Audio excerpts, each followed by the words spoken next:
Welcome top news today. In order to understand the report from the New York Times suggesting that White House Communications Director Hope Hicks might be implicated in obstruction of justice, it is helpful to go back and review how the whole story about Donald Trump Jr.'s June meeting with Russians unfolded.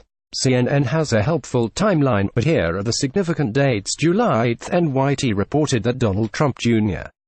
arranged a meeting at Trump Tower in Manhattan with a Russian lawyer who has connections to the Kremlin.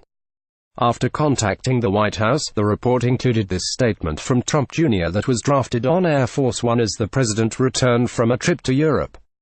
It was a short introductory meeting. I asked Jared Kushner and Paul Manafort to stop by.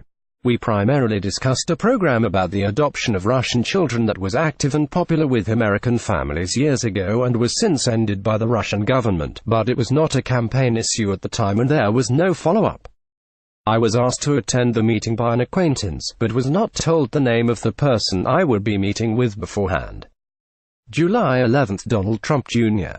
released his emails with Robert Goldstone minutes before they were published by the NYT.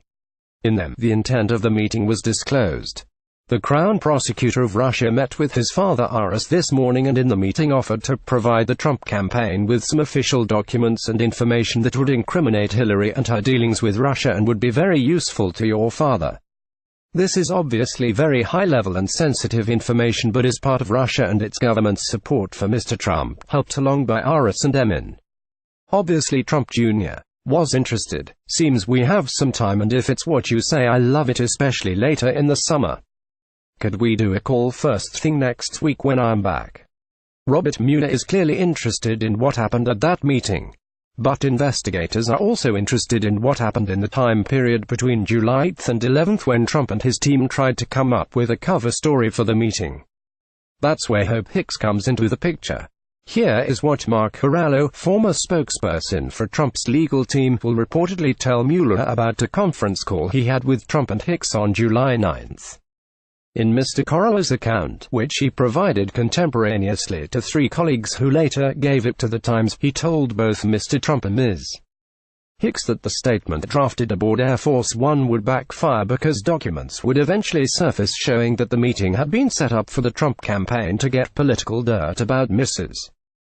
Clinton from the Russians. According to his account, Ms. Hicks responded that the emails will never get out because only a few people had access to them.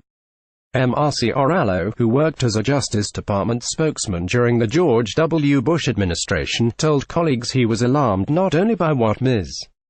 Hicks had said, either she was being naive or was suggesting that the emails could be withheld from investigators, but also that she had said it in front of the president without a lawyer on the phone and that the conversation could not be protected by attorney-client privilege.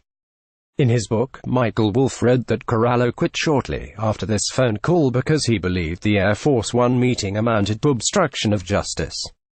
He also reported that, in response to all of this, Steve Bannon told Hope Hicks that she needed to get a lawyer because she didn't know how much trouble she was in. All of that sounds pretty foreboding when it comes to the Trump team. But I'd suggest that Margaret Hartman has identified what should trouble them most of all. Even if what Corallo actually tells Mueller doesn't amount to anything, his reported plan to spill new information is likely to raise fears of disloyalty among White House staffers, as well as with the president himself. And as we've learned, when Trump gets fixated on the loyalty of his subordinates, nothing good comes of it. Mueller's team has already negotiated plea agreements with Michael Flynn and George Papadopoulos in exchange for the testimony, while indictments hang over the heads of Paul Manafort and Rick Gates. Now we know that the former spokesperson for Trump's legal team is willing to spill the beans on at least some of what he knows.